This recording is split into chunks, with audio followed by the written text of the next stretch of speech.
What's up, you guys? Sean Ross Sapp, Fightful.com. Here with a name you know. It feels like I interview you every 3 or 4 months, but I mean, this might be the last interview I ever do with you. I wouldn't say that.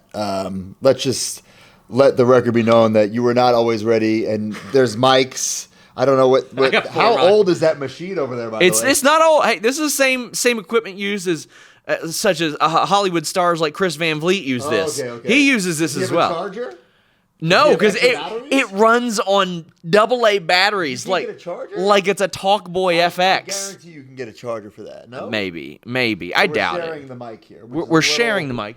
Awkward. I got an extra one right back here, Okay, good. just in case, because Cool. there was one time I did 70 minutes with Dan Severn and it didn't get anything, and that's not the kind of person you want to do 70 minutes Absolutely with. not. No, but GCW Homecoming is next weekend. I really wanted to talk to you before this because my first question is, what are you thinking?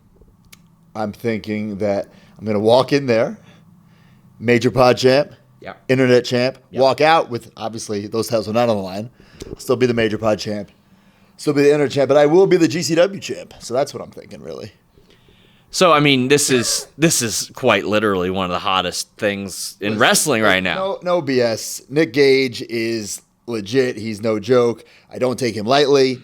I'd be lying if I said I wasn't afraid, right? Because we all saw Dark Side of the Ring. He definitely has a couple of screws loose, but so do I guess. And he has more to lose than I do. Because if I walk in, right, hypothetically, I walk in, I get my ass kicked. Yeah. I lose. Yeah. No big deal. Everybody expects me to lose. Yeah. But if he loses to me, his shtick is done. Right?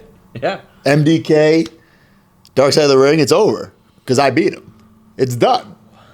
So what first motivated you to target Nick Gage? Because one, that's whether it's within the world of professional wrestling or well outside of it, that's a pretty dangerous thing. Yeah. So I don't know who started this on Twitter. If it was a fan asking a question, I responded, or if he said something, I responded. But it turned into this thing. And sometimes in wrestling, you actually have to give the people what they want. You know what I'm saying? And people wanted to see this. I knew that. And listen, of course, I knew it would create buzz. When I did the little run-in and I laid him out, I didn't realize how much buzz it would create, like way more than I thought. Yeah. And it was just awesome being in that environment, that GCW environment, because those fans really hated me. Like, you are the opposite of everything they love. And that is something I've wanted to do for so long, is be a real, like, be me. I'm not like becoming Mr. Mean Guy Matt. I'm me, but this portion of the audience doesn't like me. And that's great. And I'm not going to force them to like me. If they don't like me, there you go. Or buy the shirt, ProWrestlingTees.com/Matt Cardona. So there's so many parallels here. Like when I see that and I think what could happen, what might happen, oh my God, I think to Lawler in ECW, I think of Jim Cornette popping up there. I think of Tommy Dreamer not fitting that mold. Yes. There's so many of these in the past, and I mean, we're in Nashville. Tommy Dreamer's like 2 floors down from us right now. He's been in a very similar situation with arguably less dangerous people, as crazy as that sounds. Like, have you spoken to him about that? About any like advice he might have? I don't listen. I'm going into this match, this fight, whatever, death match, whatever it is. I'm going in there to win. Like, if he knocks me out, okay, I lost. But I'm not going to quit. I'm not going to run away. Like, once I'm in, I'm in. And like I said, I have nothing to lose. He has everything to lose. So that's the scary thing, or it should be for him, because I'm not trying to prove anything to these people. I don't want them to be like clapping afterwards or like give me the thumbs up or like respecting me. I don't give a shit. I just want to win. I was going to ask if you think that reaction that you got is rooted in respect. Because, I mean, obviously every single person in that building knew who you were. Yeah. Whether or not they had ever seen a match of yours or sat through a match of yours or liked you or listened to a podcast, they knew who you were. Do you think any of that is rooted in respect, but it's like, well, that's just not what we want here. Not here. Do it somewhere else. It's like 50-50 because after I laid him out and I had to go to the back, okay, there's no like guardrail. Yeah. There's no security guards. There's just fans at the apron. I'm like, holy shit, like, what if someone swings at me? I'm going to have to swing back. So I think some people are there as part of the show. They want to just hate me. And I think some of them genuinely do hate me. And that's fine. And I mean, legitimately, you were in the druid getup, backstage the whole time. I had somebody reach out and they were like, "We did not know that he was there." And this is somebody who worked the show. I'm taking this very seriously. You know, I want this to be the best possible thing it can be. And I think so far we're both doing a great job promoting it. Yeah. We're promoting it as much as we can. If you check out the Major Pod Network YouTube channel, I unboxed his bootleg micro brawler.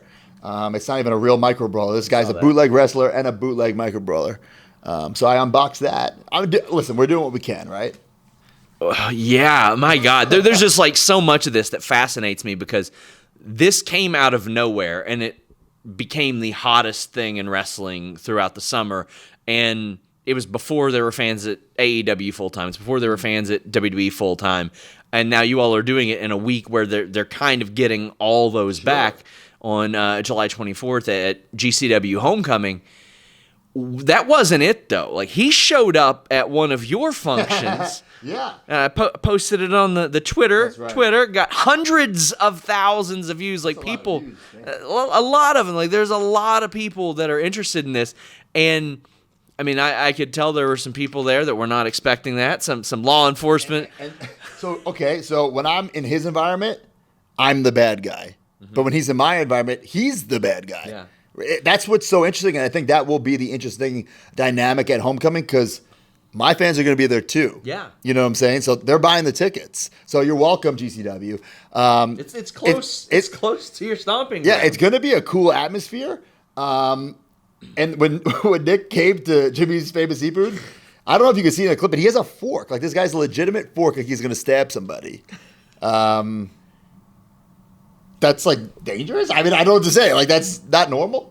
Do you think that was his first time at Jimmy's Famous Seafood? 100%. That's, like, a nice establishment. So, also, do you think it's the first time at a seafood joint, period? He's probably been to, like, Red Lobster. Red Lobster? You think so? Yeah. I would love to see him ordering at Red Lobster. I would like the fucking crab legs! Listen, like, you cannot take away everything he has built. Of course. Right? He this past year alone, like, you know, if you're a wrestling fan, you know who Nick Gage is. Maybe you haven't seen one of his matches or whatever, but you know who he is. And I don't want to say, like, I'm using him and using GCW, but, like, at the end of the day, like, I kind of am. I'm using them to further my career, to add another title to my collection of titles, and to just, you know, keep moving forward. I don't know what to say. Like, he is just, like, this is not the goal. Like, I'm going to have this death match with Nick Gage. No, I'm going to beat him. I'm going to move on. Really? So you're ready to immediately put it behind you afterwards? Well, I mean, I want to represent the company, sure. Be the face of the company, that the GCW universe. I don't understand why they don't like that either, the GCW universe. It's a championship. It's not a belt, guys. It's a championship. So what have your interactions with Brett Lauderdale, with GCW, how have they been? I mean, obviously, I haven't gotten paid yet. I'll tell you that. Really? Yeah. He's a shady dude as well, but he knows that I could be the face of his company, and I have teeth. I have nice teeth. I go to the dentist every 4 months. You don't want someone like Nick Gage on a poster board. You don't. Like, it's cool every once in a while. Like, okay, the hardcore death, but then it gets old. He is a special attraction, though. How many times do you get? Okay, death match. Yeah. Light tube. We get it. We get it. Death matches are not my thing. They're I mean, this will be. I mean, I watch a buddy of mine, Akira. I watch his matches, but I don't watch a lot of death matches. This will be the first type of thing like that I've watched in a while. And I mean, that can't be lost on you either, that you're getting an audience that doesn't usually watch Nick Gage to watch. Like, it works both ways there. Sure. Listen, there's not going to be a tackle, drop down, get it again spot. There's probably going to be things I don't like. If he has that light tube and he hits me with it, that's going to suck. Like, I'm not going to lie. It's going to suck. But GCW, at the end of the day, whether they want to admit it or not, I know they need me, and I'm here to save them because, like, they're almost there. They're almost at that mainstream, and they need someone like me to be the face of the company. Fight TV does love them. I talked to Mike Weber. He loves them. Loves them. Well, wait till I'm on the posters. Those downloads are going to go up. There you go. Right? So, I mean, I hit you up one time, and I was like, maybe have Mojo help you. And you said, no. Mojo, like, listen, I'm not sharing this heat. This is my heat. That's what you said. I'm not sharing this heat. This is my heat. I'm doing all this hard work. Mojo can go do TMZ Sports or whatever he's doing now. I told him that in the middle of an interview, and he died laughing. I was like, he said he's not going to share any heat with you. No. And he's like, I don't blame him. I don't blame him. It's hot. It's hot. I earned it. But listen, at the end of the day, this is going to be a fight. It's going to be dangerous. I could get legitimately fucked up, but that's the risk I'm, willing to take to, as of now, my plan is, full disclosure, Saturday, win the title, Sunday, fly to LA, do Universal Studios Hollywood, and then do Disneyland Monday and Tuesday, celebrate with the GCW title. That is my goal. You're going to do the full, I'm going to Disney World. I'm going to Disneyland, the original. Disneyland. That's yeah. right. Yeah, I don't know the difference. Disney World is East Coast, Disneyland Okay. West Coast. Okay. But that's my plan. The flight's booked. Yeah. Oh man, this is such a fascinating story that has unfolded. And Brett knows that. And did Brett? I bet Brett didn't pay for the flight, did he? I was going to say he did pay for the flight. He paid for the flight. So the travel's done. He knows when I win that title. He got that nice briefcase. I want a purple briefcase with all cash, no PayPal, right? No PayPal, friends and family, just cash. No Venmo, none of that BS. I want a purple briefcase with cash. You gonna blow Brett a kiss and then hit the bricks? I think we should do a finger point pick afterwards. Okay. You know what I'm saying? Yeah. And then that Emil guy, the ring announcer. Yes. I'll spit in his face, and then I'll leave. You've had some heat with him in the past, yeah? He is there's pieces of shit, and then he's the biggest piece of shit ever. Man. And that's legitimate. That's not some storyline thing. I'm not hey, I just said this about you. No, I really think you're a piece of shit.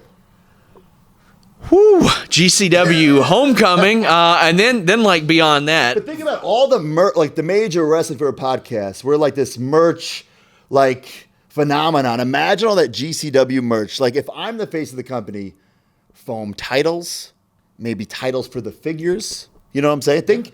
Brett needs to think big picture. Nick is so niche. I'm a worldwide superstar. And that's why the GCW universe, they will learn to love me.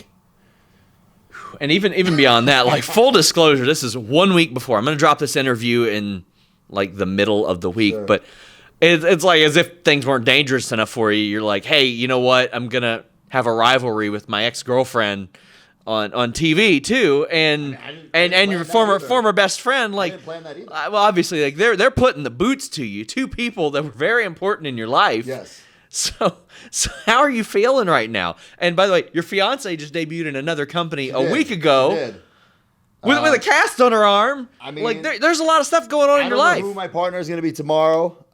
It's not going to be Kelly. You all will know by now. You told me it's not Dixie Carter. You posted it. Dixie Carter. Now, why should I go? I wish it was Dixie Carter. It's not Awesome Kong. It's not Santina. It's not Stang. I wish it was Stang. It's not. I got to watch Sting wrestle live. I would love to get to watch Stang wrestle live. I would love to watch Sting versus Stang. Yeah, I would too. Yeah. I would love that too. I told Gallows that because he doesn't own the fake Kane gimmick, right, he should do fake Kane for Talking Shop Mania. I like that. And then him and Stang can build a thing. Sure. Well, Stang is kind of the major wrestling for a podcast IP, and then Heath illegally used it for Talking Shop. So technically, I can get Michael Dawkins and sue them all. That's true, but forbidden doors, man. That's true. Nobody's got a contract anymore. Everybody's free and clear. They're doing the Samoa Joe 2015 thing.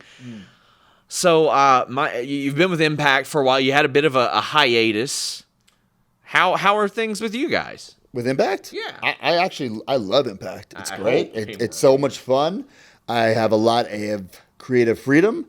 I feel like I'm wanted there, and I feel like there's opportunities there, and all I've ever wanted was opportunity, and that's what I feel like I have an Impact. So it's great. I love coming this next 4 days.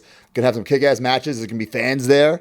Get to beat up Brian Myers, which is a plus, and I love it. So We did have a reader question ahead of this. A Chelsea G from Canada asked how many dips you take when you tan.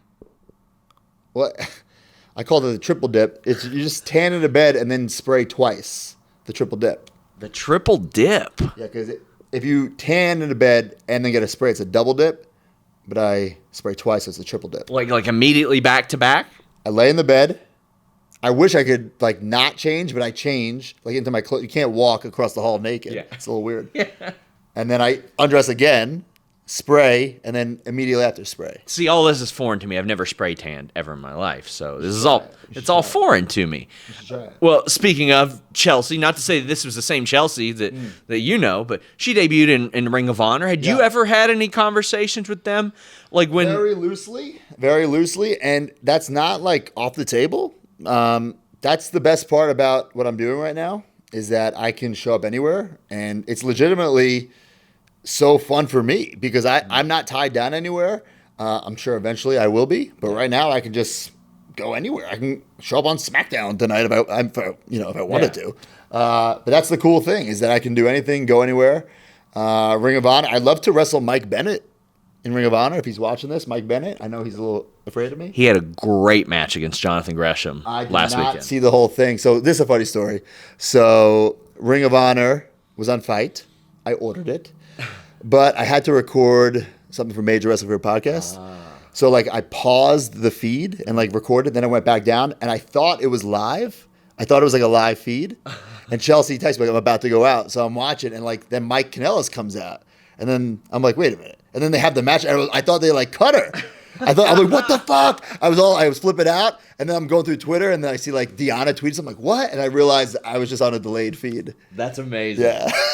Well, that match was great. I thought their show was really good. And around the turn of the year, like I would always have people say, "Oh, you watch ROH every week. Who do you think they should pick up?" And I was like, people like Ethan Page, Zicky Dice, Matt Cardona, who can go in the ring, but also have these vivid personalities to contrast what they do so well with, like to add to a lot of these. Like, I think EC3 is doing great over there. He's doing really good. But so I mean, you're open to that. 100%. I'm open to pretty much anything, really. And I mean, we've seen like the New Japan USA stuff integrate over here. Sure. Book Matt Cardona at gmail.com. Let's talk, baby. And would you carry the GCW title into all those? Why not? Or I'll just hang it, in my toy room or my office. Speaking of major wrestling figure pod, major pod network, y'all got a lot of stuff going on now. I'm very, very busy, and it's a good busy because it doesn't feel like work because I'm doing what I love. And I mean, like, I've mentioned this before. You all changed the market for wrestling figures, and some people don't like us for that. Yeah, so it wasn't just us though. It was us, the pandemic. It all kind of hit, within the same 3-year period, And I mean, nostalgia's not just in wrestling figures, like across the board, cards, other action figure lines. Yeah, I mean, cards have been blowing up over the last year, and I mean, like there are things like Toy HQ, Toy Vomit.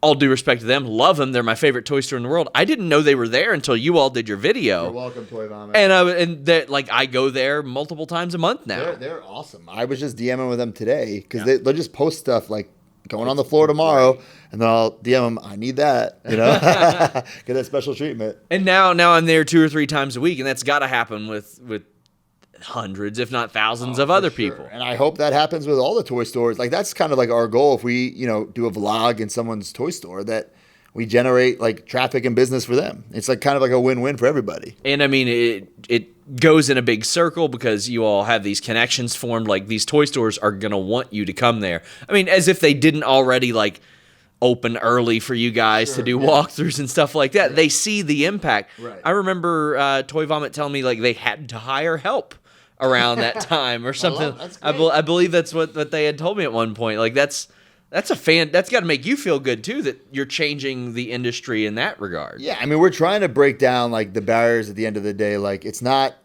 like the 40-year-old virgin where the guy was a virgin. He has all this stuff on display. Like we want people to just be proud of what they collect and their hobby and stuff like that. And I think we're doing a good job. And I'm hoping that, like, right now there's like Comic-Con, San Diego Comic-Con. You cannot deny that that's like a pop culture like event. And like so many toy companies show their toys there. It's like a big deal. Like what if there was some sort of like Toy Con. There are, but I'm saying on this grand stage. Yes. And to be fair, Andy Switzer sold his toys for $500,000 on the 40-year-old virgin. He got to start his electronics store because of his toys. It's possible. That's what you have. So, again, final words before GCW Homecoming because, man, this is a highly anticipated match. I'll ask you this. Okay. What's the last match of yours you looked forward to as much as this? Was it recent? Has it been a while?